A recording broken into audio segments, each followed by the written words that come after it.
5 বছর আগে পৃথিবীকে থমকে দিয়েছিল এক অদৃশ্য আতঙ্ক করোনা। মাস্ক, স্যানিটাইজার, সামাজিক দূরত্ব এসব হয়ে উঠেছিল জীবনের নিয়ম।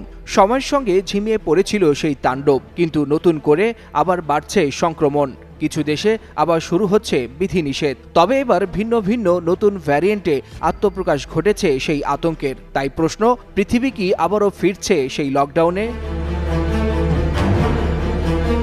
2020 সালে যে করোনা বিশ্বকে গৃহবন্দী করেছিল, সেই আতঙ্কের নতুন রূপ ফিরেছে চীন, জাপান, ইউরোপ, আমেরিকা এবং সিঙ্গাপুর, ভারত, বাংলাদেশ ও মালদ্বীপ সহ দক্ষিণ এশিয়ার বেশ কয়েকটি দেশে। এরই মধ্যে বিভিন্ন দেশে শনাক্ত হয়েছে করোনার নতুন কয়েকটি ভ্যারিয়েন্ট, যা আগের ধরনগুলোর তুলনায় অনেক বেশি সংক্রামক। করোনার শুরুর দিকে বেশি ক্ষতিগ্রস্ত হয়েছিল প্রাপ্তবয়স্ক ও রোগপ্রবণ ব্যক্তিরা। তবে এবার শিশু ও তরুণদের মাঝেও ছড়িয়ে পড়ছে নতুন এই ভ্যারিয়েন্ট।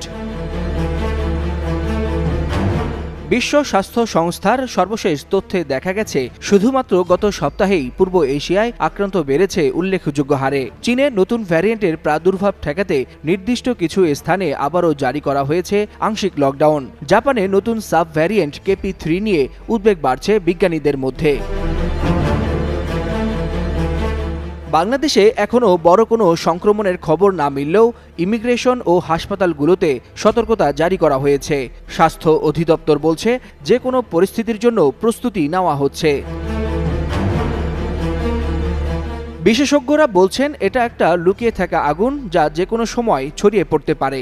আগামী 1-1.5 মাসের মধ্যে পরিস্থিতি অনেকটাই স্পষ্ট হবে। নতুন ভ্যারিয়েন্টগুলো আগের তুলনায় দ্রুত ছড়ালেও মৃত্যুর হার তুলনামূলক কম। তবুও বারবার রূপ পাল্টানো এই ভাইরাসের ভবিষ্যৎ আচরণ এখনও রহস্যে ঘেরা। ওয়ালিউল হাসানাত, যুগান্তর নিউজ।